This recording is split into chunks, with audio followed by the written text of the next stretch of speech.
Hundreds of years ago, brilliant inventors and philosophers considered flight, or at least the concept of flying through the air, impossible. Only in the past 100 years has flight not only been realized as possible, but also has been accomplished. The Wright brothers' flight inspired many to become involved in the aviation area. Frederick Rentschler was one of those people, always having a passion for airplanes and flight. Frederick Rentschler was a leader who started the Pratt& Whitney Aviation Company, which helped lead to the U.S.'s success in air during World War II. His leadership propelled Pratt& Whitney to become the preeminent leader in a field that was said to be doomed to failure. Frederick was born in 1887 and had 6 siblings. He grew up near Cincinnati, and his family owned the Republic Motor Car Company, which built automobiles from 1910 to 1916. Frederick was an intelligent man. He attended Princeton University and graduated in 1909 and then worked in the car company. There, he worked on the manufacturing floor and gathered more knowledge about engineering and building vehicles. When World War I kicked off, Frederick joined the Army as a first lieutenant, later getting promoted to captain. There, he inspected the liquid-cooled engines of planes. This was his introduction to the aviation field. He displayed his leadership first in the war, and then again when he came back home to America. In 1925, Frederick decided to pursue his passion for planes, so he contacted the Pratt & Whitney Machine Tool Company located in Hartford, Connecticut. He made an agreement with them where they funded his idea of the air-cooled aircraft engine. This created the Pratt & Whitney Aircraft Company. Not only Frederick just produced these plane engines, but he also engineered new and improved ones himself. When starting the company, he used a new type of engine, an air-cooled radial engine, which he called a WASP. This engine was unlike any engine. It weighed less than 650 pounds, which is about 300 pounds less than the liquid-cooled engines, and the WASP also has 425 horsepower. After passing qualifications in 1926, the Navy ordered 200 of these engines. These engines were used for private aircrafts, commercial aircrafts, and military aircrafts.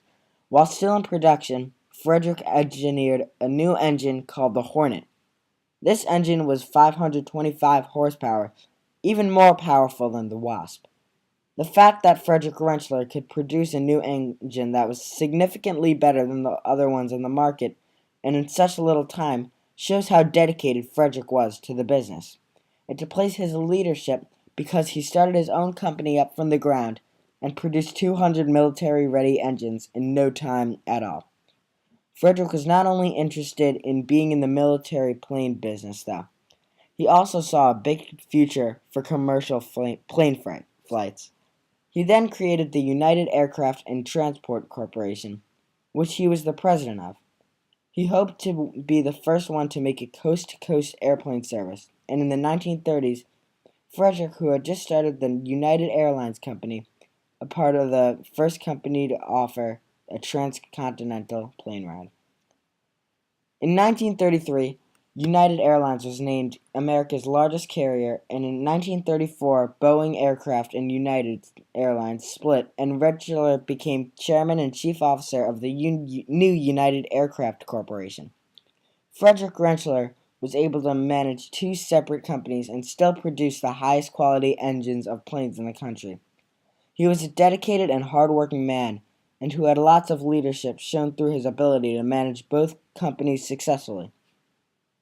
When World War II came around, planes were at this point a huge component to wars. Frederick Rentschler believed the engine is the key to air superiority, making Frederick a key component to the war. Throughout the war, Pratt & Whitney produced over 1/3 of a million engines dedicated to the military. This is around 50% of the engines used by the Air Forces. This is a huge amount and can even be considered a game changer in the results of the war. After the war, Frederick didn't settle for just continuing to produce his current models. Like always, he looked to the future, and this time he wanted Pratt & Whitney to be the leaders of the jet engine business. Rentschler had Pratt & Whitney produce first the turbo-wasp jet engines. These engines were used in the top-of-the-line jet fighters in the Air Force, such as Starfire fighters. The engine that set apart Pratt & Whitney from all the rest of the companies, however, was the revolutionary J-57 engine. This engine provided twice as many thrust as any other jet engine on the market. The engine was used in the B-57 Stratofortress, which was a strategic airplane that was greatly used in the Cold War. Later, the J-57 engine was used in commercial airplanes for faster travel. Throughout his life, Frederick Rentschler won numerous awards such as the French Legion of Honor, the Air Force's Civilian Service Award. Throughout his life, Rentschler proved multiple huge leaps in the quality of military and commercial plane engines. He revolutionized the engineering behind flight. He has a vision of what he wanted to do, and through his leadership, he was able to work with others and use his own companies to turn his visions into a reality. Playing key roles in a number of important wars, Frederick Rentschler was a key figure in America's development. If we never had him, who knows whether flight would be the same as today as we know it is to be. Frederick Rentschler died April 25, 1956, but his legacy will remain with us for years to come.